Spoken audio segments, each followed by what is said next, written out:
Children, our today's topic is ratio and proportion. Let's start first with ratio. You must have studied ratio in previous classes. What is a ratio? The comparison of two quantities, or we can say that the question of two quantities A and B where B is not equals to 0. Right, children? A is the first quantity and B is the second quantity. So the first quantity will always be called antecedent, right?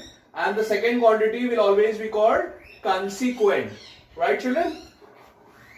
Ratio must be expressed in its lowest form. We know that whenever two terms are given, suppose here 20 upon 25 is written, then we can convert, we can divide it by 5, 5 4 the 20 and 5 5 the. So the lowest form is 4:5. That means the HCF between the antecedent and the consequent will always be 1, right? So these two are equivalent ratios. Okay. Now we come to composition of ratio. First we discuss about compound ratio. What does compound ratio means? Compound ratio is the ratio between the product of the antecedent, the ratio between the product of their antecedent to the product of their consequent if two or more ratios are given, right? Suppose I have taken three ratios here, A is to B, C is to D and E is to F.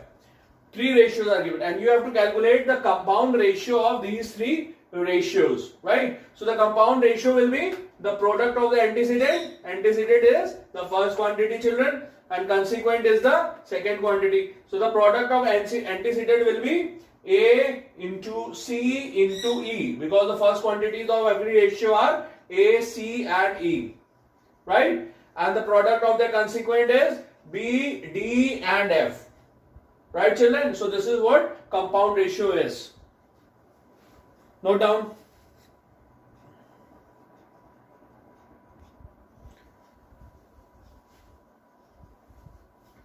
Next is few more composition of ratios. Duplicate ratio. Duplicate ratio means the compound ratio of two equal ratios. If one ratio is given A is to B and the another same ratio is again A is to B, so the duplicate ratio will be A into A, product of antecedent upon product of consequent. That will be A square upon B square. So in duplicate ratio, whenever you have to calculate any ratio given, do the square of that ratio. Okay, children? In triplicate ratio, the compound ratio of three equal ratios. So triplicate ratio will be A into A upon B into B into B. That will be A cube upon B cube. Okay, children? That means if for any ratio, if you have to calculate the triplicate ratio, what we'll do? We'll do the cube of that ratio. Cube of antecedent upon cube of consequent. Okay. Similarly, for sub-duplicate ratio, for any ratio A is to B, sub-duplicate ratio will be under root A upon under root B. That means for any ratio, the sub-duplicate ratio will be the square root of that ratio. Square root of the antecedent upon square root of the consequent. Okay, children? Then sub-triplicate ratio. For any ratio A is to B, sub-triplicate ratio will be under cube root A upon under cube root B. That means for calculating sub-triplicate ratio, we'll take out the cube root of antecedent upon cube root of the consequent. Okay, children? Note down, please. Now, children, let's discuss few properties of ratio. For example, if ratio is given 2:5, children, if we multiply or divide, suppose we multiply by 4 in numerator and 4 in denominator, what we'll get? 8 upon 20. So this ratio is the equivalent ratio of 2:5, right, children? That means we can multiply with any constant in both first term and second term, that is in antecedent and consequent, that will not affect the ratio. Similarly, if it is written 4:16, you can, when simplified, divide it by 4 in the first term and 4 in the second term, what will get? 1 upon 4. That means either you write 1 upon 4, you write 4 upon 16. That means we can divide by any constant in both the terms, that will not affect the ratio. Similarly, there is another property. If three ratios are given. They are equal. A upon B equals to C upon D equals to E upon F. That means the sum of the antecedent upon sum of the consequent also bears the same ratio. Okay, if this ratio is equal to this ratio is equal to this ratio, then their sum of antecedent and sum of consequent also bear the same ratio. Okay, children? Note down.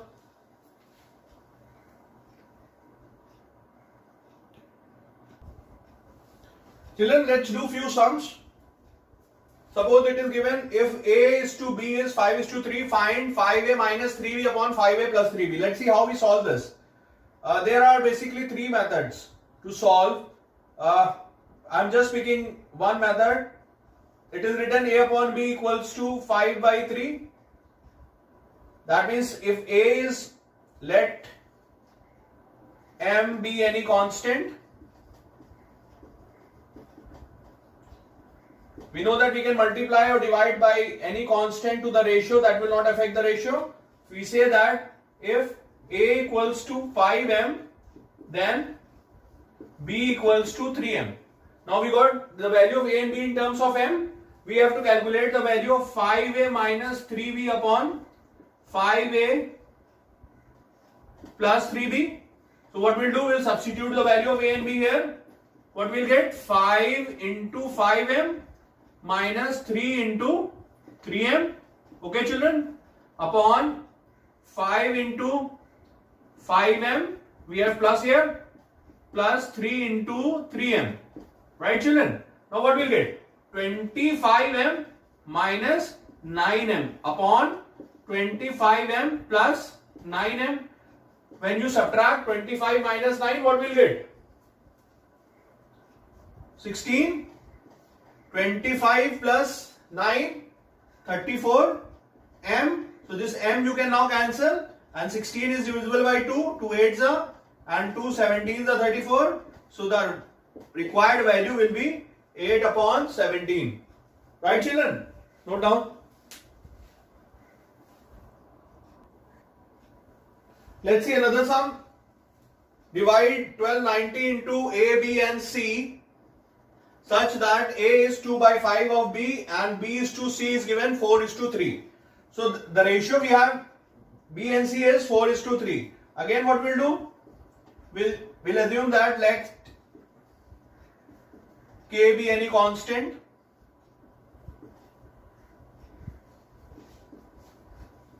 Right. Now we say that if B equals to 4K, then C equals to 3K. And A is 2 by 5 of B. So the A will be 2 by 5 of B and B is 4K. So A will be 8K upon 5. Now we know what A share is 8K upon 5, B is 4K and C is 3K. We know that all the three shares will sum up to 1290. That means 8K upon 5 plus 4K plus 3K is equals to 1290. Right, children? Now when we take 5 as the LCM, what will we get? 8K plus 20K plus 15K equals to 1290. Okay? What will get here? 28, 38 or 5? 43 upon 5 equals to 1290. Okay, children? When we have to calculate the value of K, what will get? 1290 into 5 upon 43. Children, when we cancel out, what will get? 43 ones and 43, 3 is a 0. The value of K will be 150. Right, children?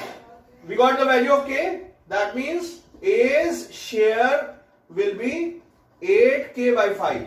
That means 8 into 150 by 5.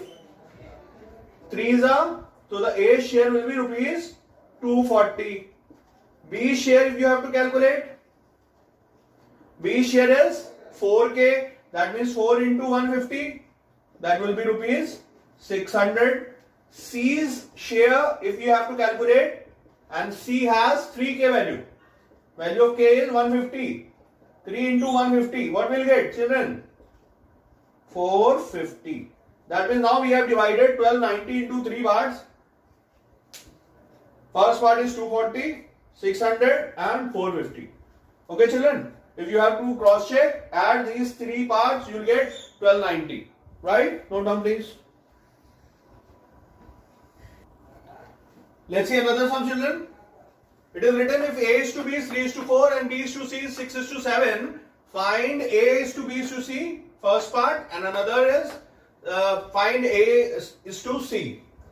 Now first we calculate the value A is to B is to C. We are given with A is to B is 3 is to 4 and B is to C is 6 is to 7. Now children, if you see that the value of B is present in both the ratios. In the first ratio, B is second term. In the second ratio, B is first term. In the first ratio, B has value 4. In the second ratio, B has value 6. Now what we'll do, we'll equate the value of B in both. We make the value of B equal in both the ratios by multiplying or by dividing. We know that we have discussed we can multiply or divide by any constant in the ratio. That will not affect the ratio. The ratio remains same. Whatever we'll get, that will be the equivalent ratio. Now what is the LCM of 4 and 6? Yes, we know that the LCM of 4 and 6 is 12. So how we can make this 4 12 by multiplying 3? So what we'll do? We'll multiply 3 in both the antecedent and consequent. What we'll get? 9 is to 12. Similarly, we'll multiply 2 here. In the second ratio, we'll get 12 is to 14. Now you can see that the value of B is same. Now we can combine the value. We can write as A is to B is to C will be 9 is to 12 is to 14. Okay children, this is the first part. If you have to calculate the value of A is to C, what we'll do? We'll just multiply both the ratios. A is to B means A upon B. B is to C means B upon C. When we multiply, this B will cancel. A is to B has value 3 upon 4. B is to C has value 6 upon 7. 2 to the 4, 2 3 the 6. This B will cancel. What we'll get? A upon C equals to 9 upon 14. So we can say that the value of A is to C will be 9 is to 14. Right children? Note down please. Children, now we discuss about compound ratio, duplicate ratio and triplicate ratio. Here we have to calculate the compound ratio of the 3 ratios. 2 is to 3, 9 is to 14 and 14 is to 27. What we have studied? Compound ratio will be the product of the antecedent and upon the product of consequent. So the compound ratio for the 3 ratios will be 2 by 3 into 9 by 14 into 14 by 27. Right children? Now you can see that few terms are getting cancelled. 14, 9 3s are. Okay. So what we got in the numerator 2, in the denominator 9. So the compound ratio will be 2 is to 9. Understood? See, here we have to calculate the duplicate ratio of 3 is to 4. Now if we have to calculate the duplicate ratio of A is to B, that will be the A square upon B square. So the duplicate ratio of 3 is to 4. Duplicate ratio will be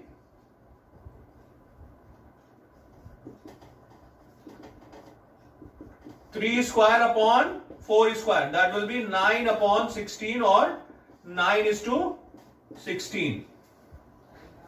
For finding triplicate ratio, children, what we'll do? For duplicate ratio, we do the square. For triplicate ratio, if we have to calculate the triplicate ratio of 1 is to 3, the triplicate ratio will be cube. Understood? Triplicate ratio will be the cube of the antecedent upon the cube of the consequent. So 1 into 1 into 1 will be always 1. 3 3 the 9, 3 the 27. So the triplicate ratio of 1 is to 3 is 1 is to 27. Now we know, we have discussed how to apply, how to find the compound ratio, duplicate ratio and triplicate ratio of the given ratio. Note down please.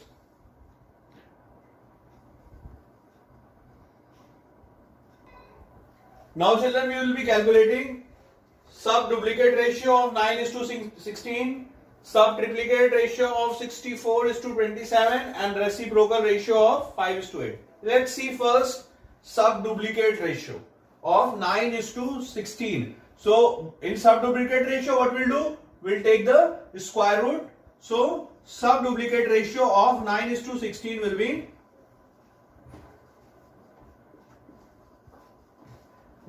under root 9 upon under root 16. 9 square root of 9 is, children, 3, and square root of 16 is 4. So the subduplicate ratio will be 3:4. Okay. Now see, subtriplicate ratio of 64:27. In subtriplicate ratio, we take the cube root. So what we'll write? If we have to calculate subtriplicate ratio, we'll take the cube root 64 and 27. So the factors of 64 will be 4 into 4 into 4, and 27 will be 3 into 3 into 3. Okay, children? Now the cube root of 64 will be 4 and 27 will be 3. So the subtriplicate ratio of 64:27 will be 4:3. Now we have to calculate the reciprocal ratio of 5:8. Reciprocal, we all know what does reciprocal means. 1 upon, the reciprocal is 5, 1 upon 5. So in case if we do the reciprocal of 5, that will be reciprocal ratio will be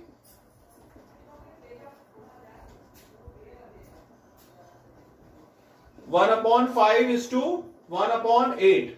So 1 upon 5 upon 1 by 8, when it is written, what will get? This term will go in the numerator, it will be 8 upon 5. So the reciprocal will be 8:5. So whenever A:B is written, directly write reciprocal ratio will be B:A, implied that A will not be equal to 0. Understood, children? Children, now we discuss about proportion.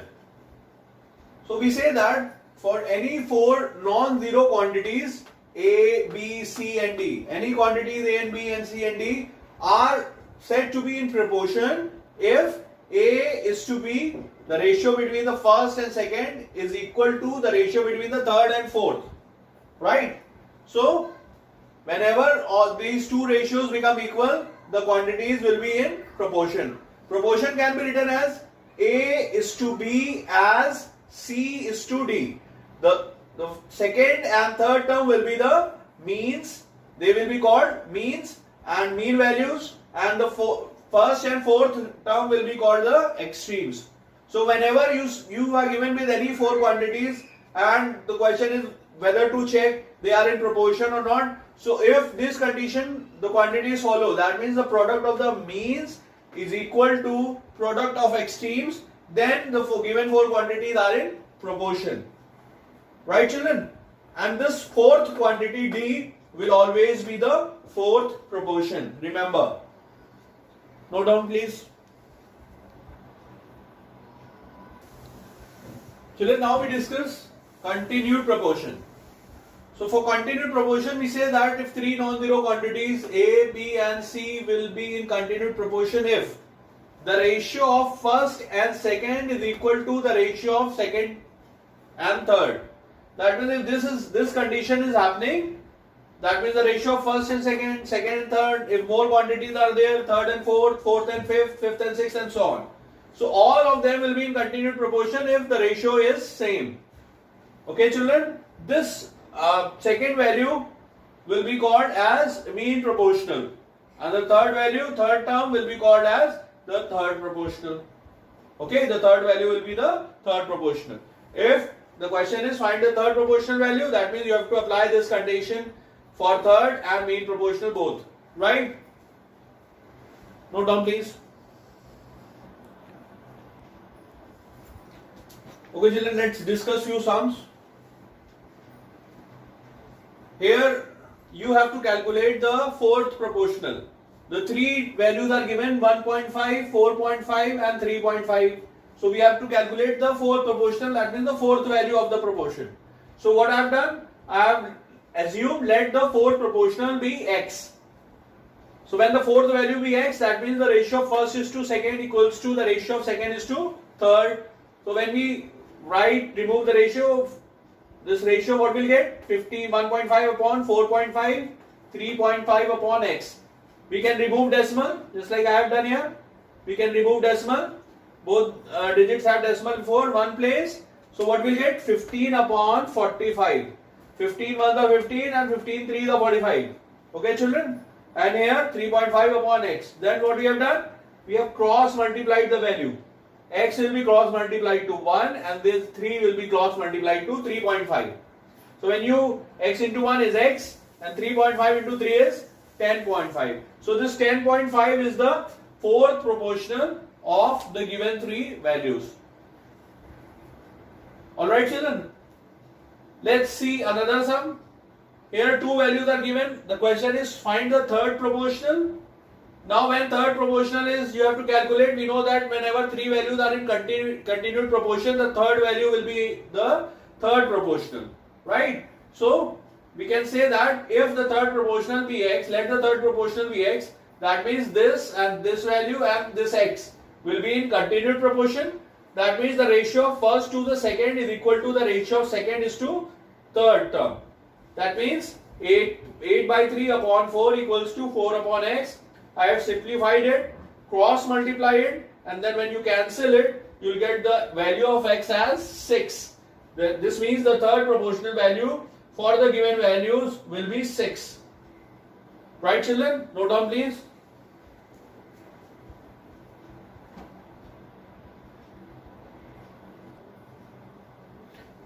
Children, see another sum. Here we will be calculating mean proportional. The question is, find the mean proportional value between a minus b and a cube minus a square b. Now what we'll do, we'll assume that let the mean proportional value be x. So if these two quantities are given and they are asking about mean proportion, what we have studied children, if a, b, c are in continued proportion, then the ratio of a is to b is equals to b is to c. B will be called the mean proportional. That means what they are asking, the second value, and you are given with the first and third value. Okay children, so the condition that we'll get will be the ratio of first to second is equal to the ratio of second is to third quantity. That is what the continued proportion is. So we can say that the ratio of a minus b is to x equals to x is to a cube minus a square b. So a minus b upon x equals to x upon a square bracket a minus b. I have taken a square common from both the values. You will get this value. Now what we'll do, we'll cross multiply. We'll cross multiply x this side to the numerator and a square a minus b to again this numerator. What we'll get, x into x square, a minus b into a square a minus b will get a square bracket a minus b to the whole square. So what we'll do, we'll take the square root both sides. The square root of x square is x and the square root of this term will be a bracket a minus b. Please note down. Children, let's see another sum. It is given that if a, b, c are in continued proportion, then show that a square plus b square upon b plus bracket a plus c equals to b bracket a plus c upon b square plus c square. So when it is given a, b, c are in continued proportion, that means the ratio of first two is equal to the ratio of second and third term. This means a upon b equals to b upon c. When you cross multiply, you will get this condition. B square equals to ac. Understood? Now what we'll do, we'll substitute this value in both the sides, left hand side and right hand side, and we'll get the same value. See, left hand side is a square plus ac upon b bracket a plus c. When you substitute b square as ac, I have already substituted this value in left hand side. In numerator you have in b square. I have written ac in place of b square on left hand side. Then you can see that a is common here. When you take a common, this bracket a plus c will get cancelled. And what will get? A upon b. Now when you see that right hand side, it is written b bracket a plus c upon ac plus c square. B square plus c square. Again I have substituted b square as ac. Because the value of b square when ABC are in continued proportion is ac. So I have written ac in place of b square. Then you can see that c is common in the denominator here. I have taken c common. Then this bracket a plus c will get cancelled. Right children? So what will be getting? B upon c. Now what will be doing? multiplying b to the numerator and denominator. When you do that, you will get b square upon bc. So b square again can be written as ac upon bc. This c can be cancelled. Again what will get? A upon b. So the left hand side was a upon b and right hand side was a upon b. So we can say that we have already proved that both the sides are equal. Left hand side is equal to right hand side. Okay children, note down please.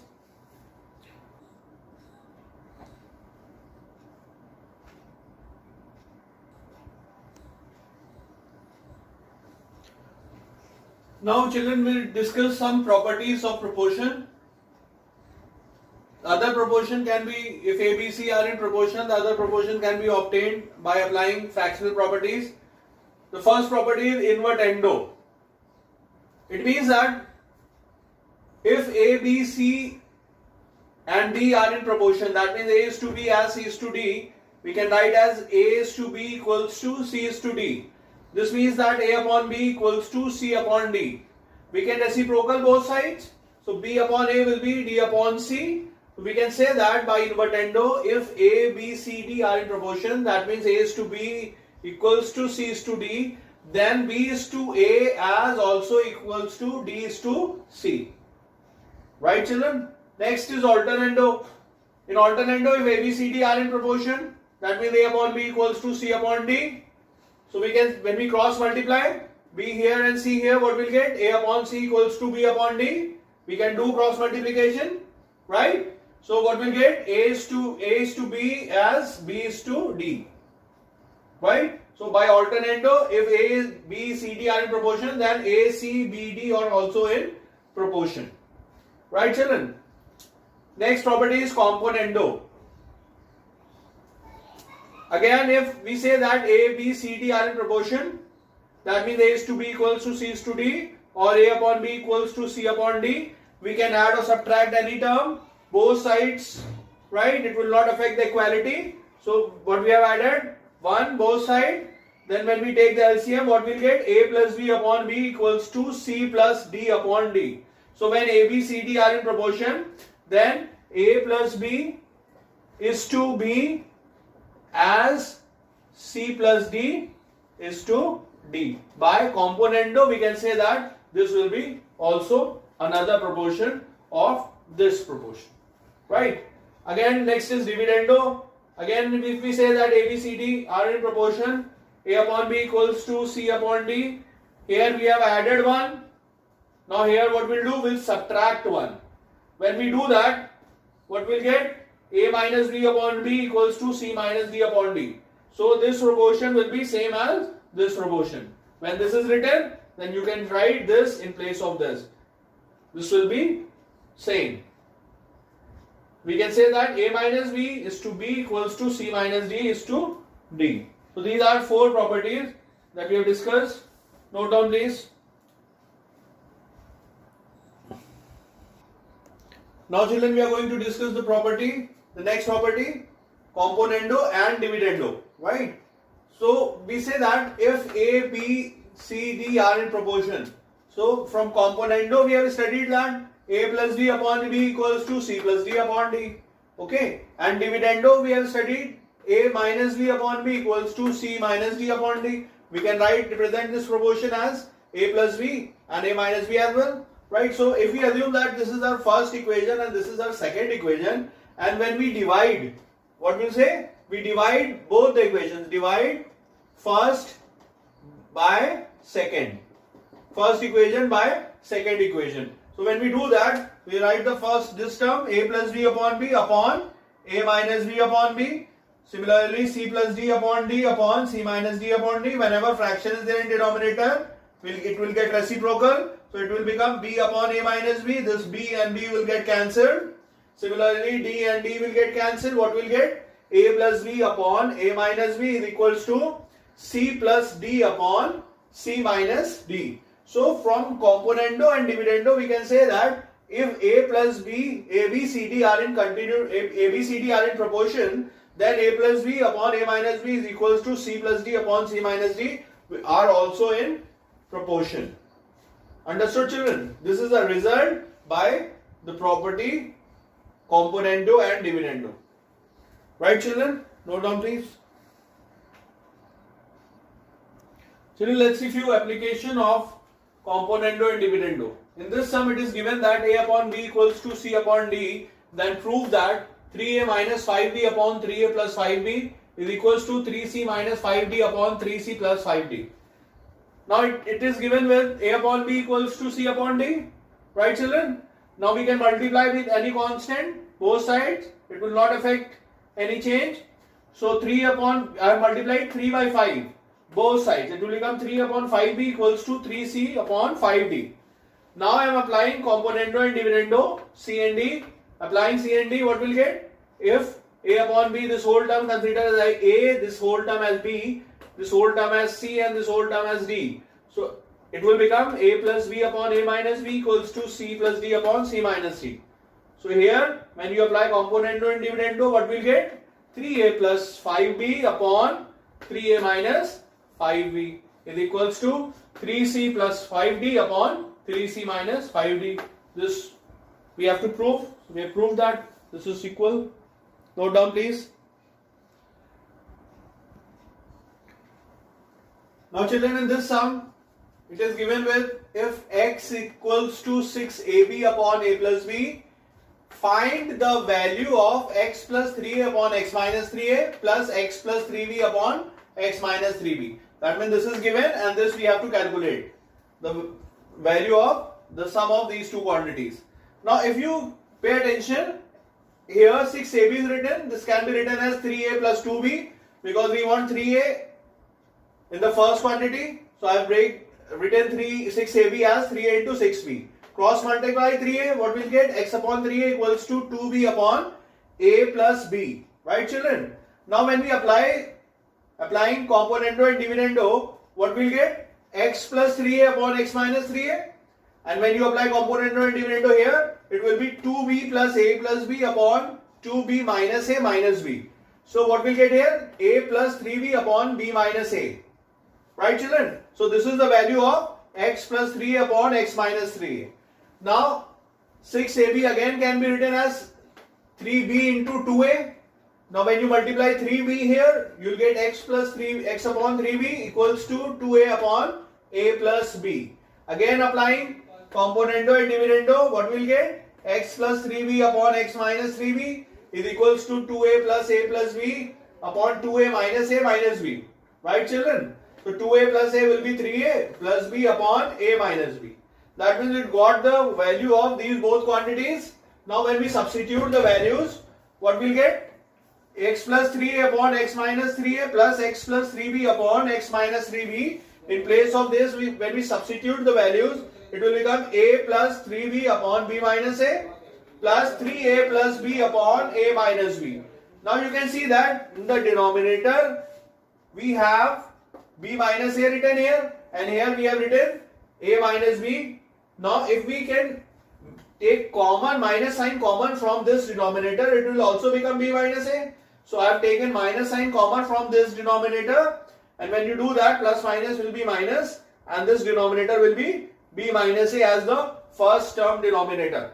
So the LCM will be b minus a. So a plus 3b minus 3a plus b. So a plus a minus 3a will be minus 2a and 3b minus b will be, this will be minus, children. 3b minus b will be 2b. Right? So you can take 2 common and what will get? 2 into b minus a upon b minus a. This b minus a cancel. So the value of the given quantity will be 2. Required value is 2. Understood, children? Note down, please. Children, let's see another sum. In this question, it is given that x equals to under root a plus 3b plus a minus under root 3b, a whole upon under root a plus 3b minus under root a minus 3b. And we have to prove that this is equals to 3bx square minus 2ax plus 3b. Right, children? Now you can see here, children, this can be written as x upon 1 equals to this whole term. When you apply componendo and dividendo, what we'll get? X plus 1 upon x minus 1 equals to this plus this upon this whole term minus this whole term.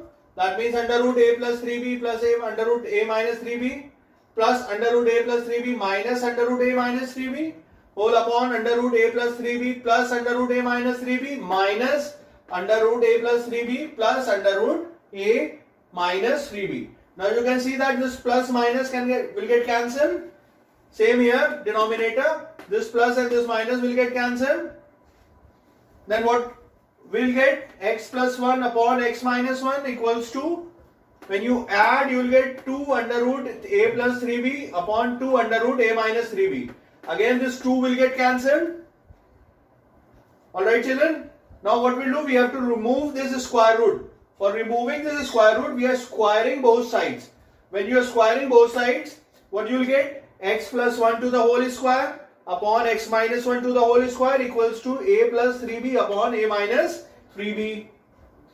Okay children. Now the square of a plus b to the whole square will be x square plus 1 plus 2x. Similarly, x minus 1 to the whole square will be x square plus 1 minus 2x equals to a plus 3b upon a, we'll get minus here, minus 3b.